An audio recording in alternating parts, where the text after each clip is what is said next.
Les institutions financières s'échangent une foule de types de paiements différents chaque jour. En moyenne, quelques 25 millions d'effets de paiement représentant environ 174,5 milliards de dollars d'opérations ont été compensés et réglés par les systèmes de l'ACP chaque jour ouvrable en 2012. Les institutions financières doivent concilier ces paiements et établir les montants qu'elles se doivent les unes aux autres à la fermeture des échanges de chaque jour. Ce processus s'appelle la compensation et est géré par l'ACP. Nos systèmes calculent le volume et la valeur des échanges inter-institutions financières pour tous les types de paiements que nous gérons. Les systèmes établissent aussi les montants que chaque institution financière doit à chacun des autres à la fin de l'activité de chaque jour. Les institutions financières doivent introduire dans le système automatisé de compensation et de règlement, le SACR de l'ACP, les chiffres globaux de volume et de valeur des paiements de détail qu'elles se sont échangés dans la journée, y compris les paiements PS et en ligne pour la compensation.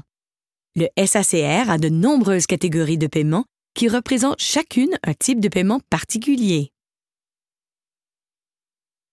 Avec plus de 15 000 succursales d'institutions financières à l'échelle du Canada, vous pouvez imaginer la complexité du processus si chaque succursale devait inscrire elle-même ses entrées dans le SACR.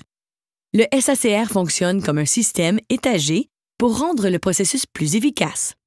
Un petit nombre d'institutions financières sont des adhérents au SACR. Les adhérents, qui comprennent aussi les adhérents correspondants de groupes, qui font les entrées dans le SACR pour le compte des coopératives de crédit, sont les seules institutions financières qui peuvent faire des entrées directement dans le système. L'adhérent à qui sont dus des fonds suite à un échange de paiement fait l'entrée dans le système. Les adhérents font ces entrées pour leur propre compte et peuvent aussi être des agents de compensation.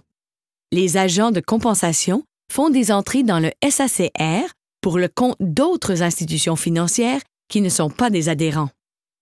Les institutions financières qui font appel au service d'un agent de compensation s'appellent des sous-adhérents. Ce système étagé permet de garder au minimum le nombre d'entrées dans le SACR et accroît l'efficacité du SACR. Jetons maintenant un coup d'œil sur le fonctionnement simplifié de la compensation en prenant les débits PS comme exemple. Des débits PS s'échangent via Interac et The Exchange Network en cours de journée. À 21 h, les adhérents génèrent des rapports des entrées à faire dans le SACR. Ces rapports reflètent toutes les données des opérations qui ont été saisies ou acquises par des terminaux PS avant 21 h, soit l'heure limite d'échange pour les opérations PS autorisées dans la journée. Par ces rapports, l'adhérent B connaît le volume total des paiements PS que ses clients ont fait aux clients de l'adhérent A, ainsi que le montant total de fonds que l'adhérent A lui doit en conséquence. L'adhérent B effectuera une entrée dans la catégorie des débits PS du système SACR pour indiquer le montant total que lui doit l'institution financière A avec le nombre total d'opérations que représente ce montant.